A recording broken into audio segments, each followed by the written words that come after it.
नमो नमः मित्रों, भवतां सर्वेषां स्वागतम। आज हम बात करने जा रहे हैं हल अर्थात व्यंजन संधि के अंतर्गत ही जश्त्व संधि की। अभी तक हमने बात की थी ष्टुत्व संधि, उसके बाद में ष्टुत्व संधि की, और आज हम बात कर रहे हैं जश्त्व संधि की। उच्चारण का यहाँ भी ध्यान देना ही है। जश्त्व, कुछ विद्यार्थी इसको जशत्व बोलते हैं, उचित नहीं है क्योंकि यहाँ पर ज और उसके बाद में आधा श का प्रयोग किया गया है, इसलिए इसको उच्चारण होगा जश्त्व संधि। इसका जो सूत्र है वह सूत्र, दो सूत्र हैं इसके अंदर। एक तो है झलाम जश झषि, झलाम जश झषि, और दूसरा सूत्र है झलाम जशोन्ते। झलाम जश झषि, ये सूत्र क्या करता है? तो जश्व में जो जश है, ये जश एक प्रत्याहार है, और जश प्रत्याहार के अंतर्गत जो वर्ण आते हैं वे हैं ज ब ग ड द, और उसके बाद आता है हलंत श। क्योंकि हलंत वर्ण को हम गिनते नहीं हैं, इसलिए ज ब ग ड द, ये 5 वर्ण इसमें आते हैं।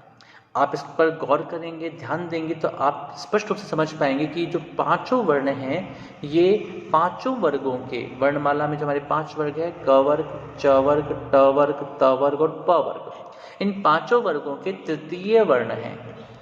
तो जश्त्व संधि का अर्थ स्पष्ट हमें मालूम होना चाहिए, और वो यह है कि यहाँ पर जो संधि युक्त पद होंगे, जब संधि बनेगी तो उसमें जश वर्ण आने चाहिए। अब प्रश्न यह है कि किनके स्थान पर जश वर्ण होंगे, ये हमको ध्यान देना है। तो पहली बात आती है झलाम जश झषि। तो झल वर्ण, झलों के स्थान पर जश प्रत्याहार होता है।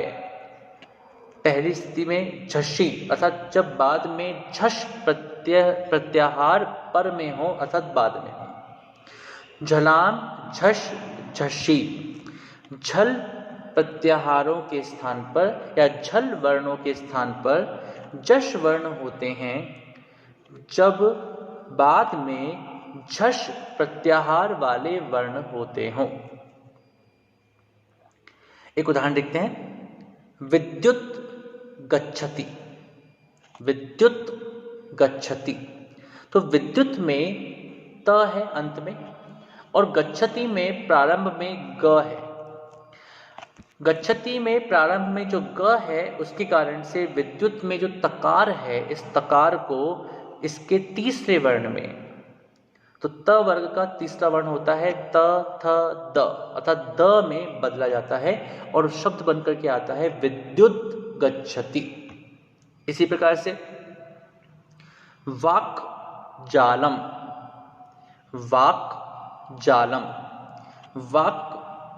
वाक में अंत में क है, हलंत क है, और जालम के प्रारंभ में ज है। तो वाक जालम, इसके अंतर्गत बाद में ज आने के कारण से वाक में जो क है, इस क को ग में बदला गया है। क ख ग, इसी के तीसरे वर्ण में बदला गया है, और यहाँ पर बनकर के आता है शब्द वाग जालम। तो यहाँ पर झलाम जश झषि के सूत्र का प्रयोग किया गया, और इसके बाद झलाम जशोन्ते, झलों को जश में बदला जाए। कब? जब वे अंत में हो, अर्थात पदांत हो, पद के अंत में इसका प्रयोग किया जा रहा है।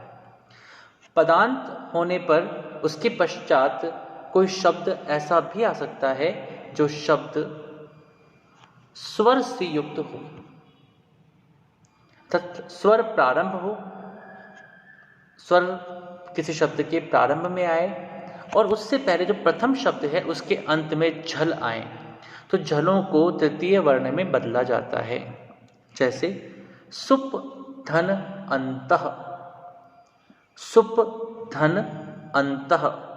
सुप में पकार है, प के पश्चात अंतः में प्रारंभ में अ है। इन दोनों को यदि हम जोड़ेंगे तो यहाँ पर पकार जो है, प जो है, उसको उसी के तीसरे वर्ण में अर्थात ब में बदला जाता है। जगदीशः, जगत धन ईशः, षड आननः तो षडाननः, षट ट हलंत और आननः तो इस ट को भी ड में बदलेंगे, षडाननः बन करके आएगा। दिक् अंतः दिगंतः। इस प्रकार से हम देखते हैं कि दो विशेष परिस्थितियां हैं जिनको कि हम समझें कि झलों के स्थान पर, पहली बात तो झलों के स्थान पर जश होते हैं और ये कब होंगे, बाद में झल वर्ण आए अथवा बाद में स्वर आ जाए। इन दोनों ही परिस्थितियों के अंदर झल वर्णों को जश में बदला जाएगा। कुछ और उदाहरण हैं, कुछ और शब्द हैं जिनको कि मैं आपके सामने यहाँ पर बता रहा हूँ। आप उन शब्दों में भी जश्न संधि को खोजने का प्रयास करें। जैसे तिबंतः, तिबंतः, सुबंतः, अजंतः, वागत्र, अब्जम, तद्धनम, दिगंतः, महद यशः, तद्यथा, उद्गमः, अब्धिः, वाग्व्यवहारः, अदंतः। इस प्रकार से हम देखते हैं कि कुछ शब्द इस प्रकार से हमको समझने चाहिए और इनमें से हमको प्रयास करना है कि इसमें जश्न संधि किस प्रकार से है और उनको अलग करने की कोशिश करें। जहाँ पर भी समस्या हो निश्चित रूप से हमसे संपर्क करें और निश्चित रूप से आपकी जिज्ञासाओं का पूर्णतया समाधान किया जाएगा। नमो नमः, धन्यवादः, पुनर्मिलामः।